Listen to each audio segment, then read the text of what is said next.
Hello, beautiful people, and thank you so much for tuning back into the Be Love podcast, where we talk about growing mentally, physically, spiritually, and emotionally. I am your host, Ashley Chaddock. Big warm welcome back for returning viewers, and a big warm welcome to those who are new. Now, if you are on a journey of self-improvement or self-empowerment, whatever you want to call it, you know that there are a lot of forks in the road to get to a better you. Sometimes you have to stop and reflect and ask yourself a couple of questions like, which of these paths is going to take me to a better version of me? And it's because of those questions I am making today's video, which is all about the top 10 commonly asked questions about self-improvement. Some are super simple, some are a bit deeper. So just to go ahead and get started, we will start with the simple questions. That way, you can go ahead and get a jump start toward your better self. Starting is always the hardest part, but guess what? I have a secret for you. Come here. You don't have to change your life overnight.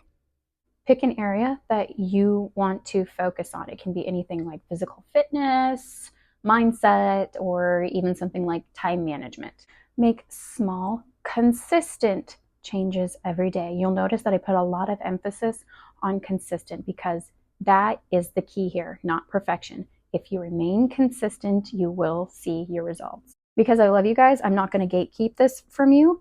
So one thing you can do to make sure that your goals get done and to remind yourself to get it done is to go to your notes on your phone, type out whatever it is that you are wanting to improve on and what steps you're going to take to get there, and set it as your home screen on your phone.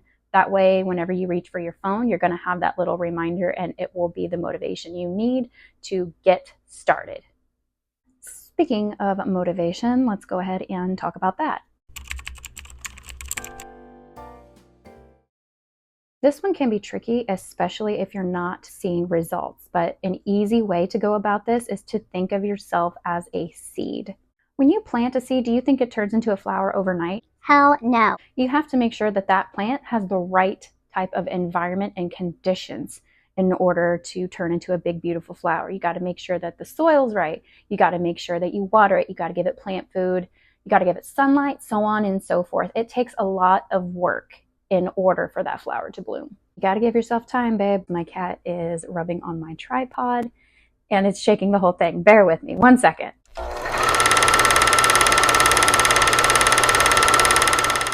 Another thing that you can do is focus on progress and not the outcome.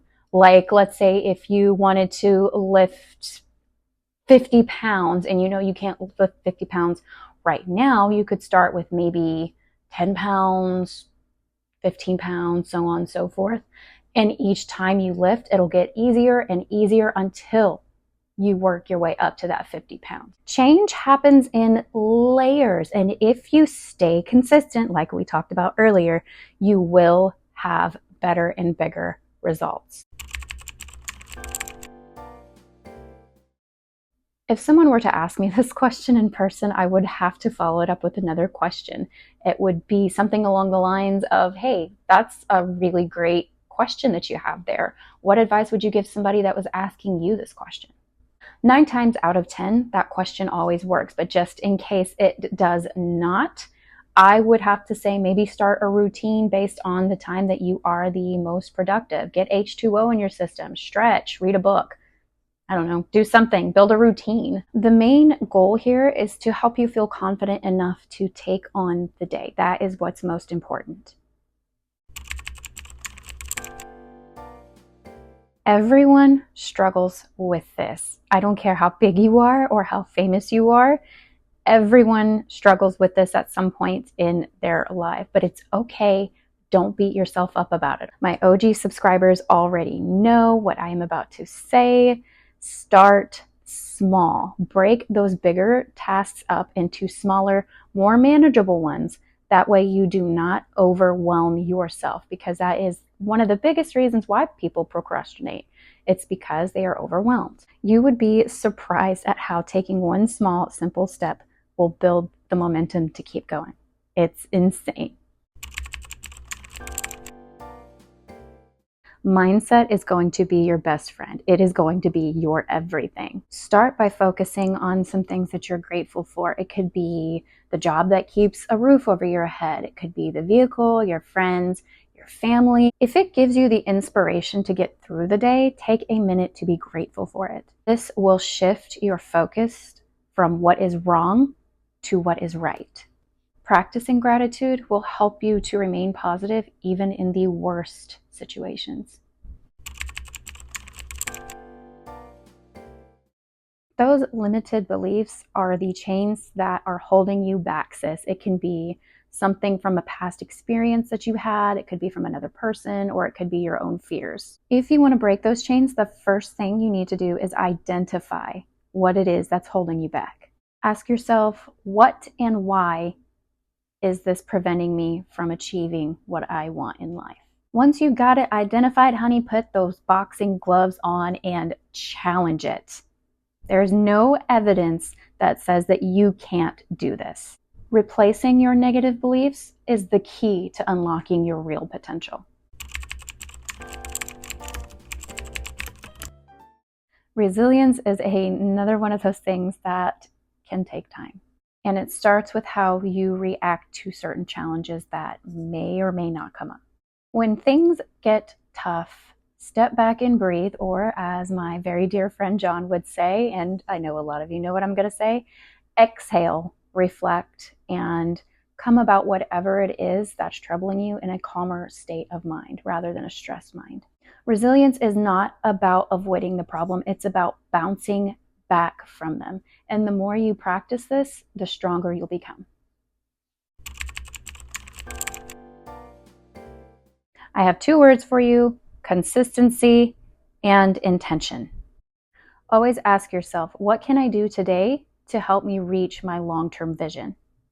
Make sure those actions align with the person you know you can be. Stay true to your vision in literally everything you do.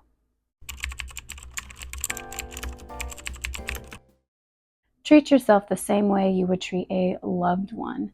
Whenever something happens that doesn't go your way, don't beat yourself up about it. Instead, look at it like an opportunity to grow. Look at what you learned from it. Don't beat yourself up.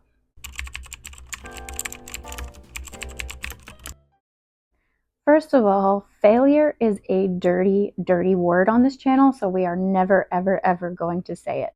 Instead, we're going to call it feedback. We all use feedback to get to something bigger and better for ourselves. So look at it as a stepping stone toward your long-term goal. And there you have it, the top 10 questions to help you glow up in 2025.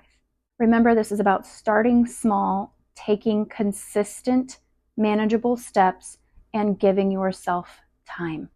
If any of you found today's video helpful, please like, share, and subscribe. That way we can all do our part to make somebody's day better than yesterday. If there was something that I didn't discuss in today's video that you found helpful on your self-improvement journey, please feel free to leave it in the comments below, and I will be more than happy to keep the conversation going with you. But until then, remember to be loving, take care, and I will talk to you later.